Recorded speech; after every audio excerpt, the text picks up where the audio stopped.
Ciao a tutti e benvenuti nella cucina del mio amore ristorante. Oggi andremo a fare un piatto buonissimo, pochi ingredienti ma di primissima qualità, quindi parliamo solo di 3 ingredienti. Abbiamo dei carciofi di Albenga, carciofo violetto che andremo a fare crudo, lo andremo a marinare con sale, pepe, limone, maggiorana e un olio d'oliva taggiasco di primissima scelta e dei gamberoni che ho già pulito, li andremo anche questi a marinare e un po' a ripassare con dell'Armagnac. Mi raccomando, l'Armagnac buono, caro, usatene poco ma vedrete che vi fa dare il tocco di qualità.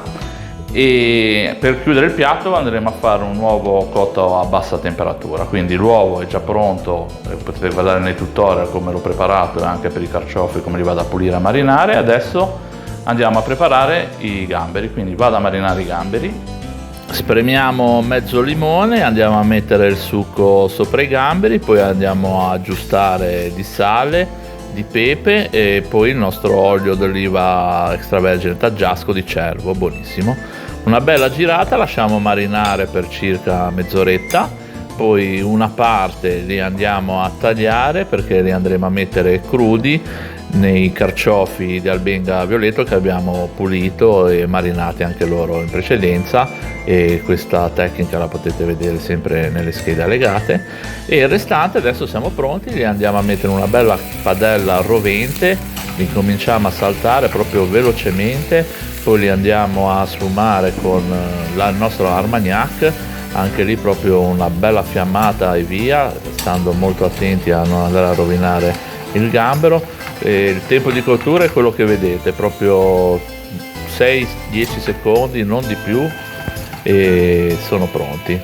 Siamo pronti per impiattare. Prendiamo il coppapasta, mettiamo all'interno il gambero e il carciofo violetto d'Albenga marinati.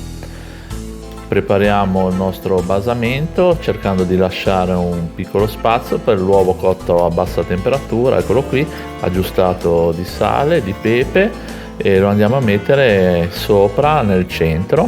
Creiamo una piccola coroncina con i nostri gamberi scottati all'Armagnac, poi vedete voi come vi piace più impiattare. Togliamo il coppapasta, ancora un'aggiuntina di sale, il nostro olio extravergine d'oliva taggiasco di cervo e il piatto è pronto. Come avete visto la preparazione è semplicissima, una volta pronta la linea non ci vuole tanto. Il piatto è buonissimo, fatto solo con 3 ingredienti, l'importante è che questi ingredienti siano freschissimi e di primissima scelta, quindi un carciofo violetto d'Albenga servito crudo con un olio extravergine d'oliva taggiasco che è di cervo questo ed è buonissimo, dei gamberi serviti crudi e una parte scottati con l'Armagnac e un uovo cotto a bassa temperatura. Questo non per niente è uno dei piatti che i miei clienti qui mi chiedono spesso. Vi aspetto per i prossimi video, ciao da Andrea.